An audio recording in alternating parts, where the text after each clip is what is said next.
Hello বন্ধুরা, আজ আমি বানাবো পটলের ভর্তা। তো পটলের ভর্তা রেসিপিটা ভাবলাম তোমাদের সঙ্গে শেয়ার করা যাক। এই পটল খেতে এখন ভালোই লাগে না, না ভাজা ভালো লাগে, না তরকারি ভালো লাগে, না কিছু ভালো লাগে। কদিন তো সর্ষে পটল, এই পটল সেই পটল করে অনেক খেয়েছি। তো ভাবলাম আজকে একটু অন্য কিছু করা যাক। আর আমার না এরকম বাটা ভর্তা জিনিসগুলো মানে ভালো লাগে খেতে। যে যে ভাষায় বলে, কেউ বাটা বলে, কেউ ভর্তা বলে, আমি তো যেটা মুখে আসে যখন সেটাই বলে দিই। চলো পটলের ভর্তা তৈরি করা যাক। প্রথমে পটলগুলো আমি কুড়িয়ে কুড়িয়ে কেটে নিয়েছি এরকম ভাবে, তারপরে সেদ্ধ করতে দিয়েছি। এখন সেদ্ধ আমার পুরোপুরি হয়ে গেছে, এখন আমি নামিয়ে নিয়েছি পটলটা। এইভাবে কে কে পটলের ভর্তা বানিয়ে খেয়েছো অবশ্যই কমেন্টে জানিও। আসলে কি বলো তো, আমাকে কোনো কিছু এভাবে বানিয়ে দিলেই আমি খুব ভালো খাই। এরকম ভর্তা টাইপের জিনিসগুলো আমার খুব ভালো লাগে খেতে। আমার মতো ভর্তা লাভার কে কে আছো অবশ্যই কমেন্টে জানিও। তো আমি সমস্ত পটলগুলো মিক্সচার করার জন্য মিক্সচারের বাটিতে বসিয়ে দিয়েছি। দেখো মিক্সচার করে নিয়ে এসেছি, একদম পারফেক্ট হয়ে গেছে। বাটবে কে? এত বসে বসে কে বাটবে বলো?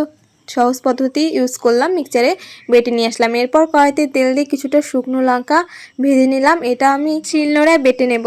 তারপর কড়াইতে যেই তেলটুকু ছিল ওই তেলের ওপরেই দিয়ে দিলাম কালো জিরে প্রথমে, তারপর কেটে রেখেছিলাম পেঁয়াজ। তো পেঁয়াজটা দিলাম, পেঁয়াজ আর কালো জিরে একটু ভালো করে ভেজে নিলাম। একটু ভাজার পরে দিয়ে দিলাম আধা বাটা করে রাখা রসুন আর কাঁচা লঙ্কা। তো এই দুটো দিয়ে ভালো করে একটু ভেজে নেওয়ার পর একটু হলুদও দিয়ে দিলাম, একটু কালার আসার জন্য হলুদটা দিলাম। তারপর যেই লঙ্কাটা ভেজে রেখেছিলাম শুকনো লঙ্কা, সেটাও বেটে দিয়ে দিলাম। এরপর কিছুটা ভালো করে ভেজে নিলাম। এরপর দিয়ে দেব আমার বেটে রাখা পটলটা। তো পটলটা দিয়ে ভালো করে নেড়ে চেড়ে নিলাম।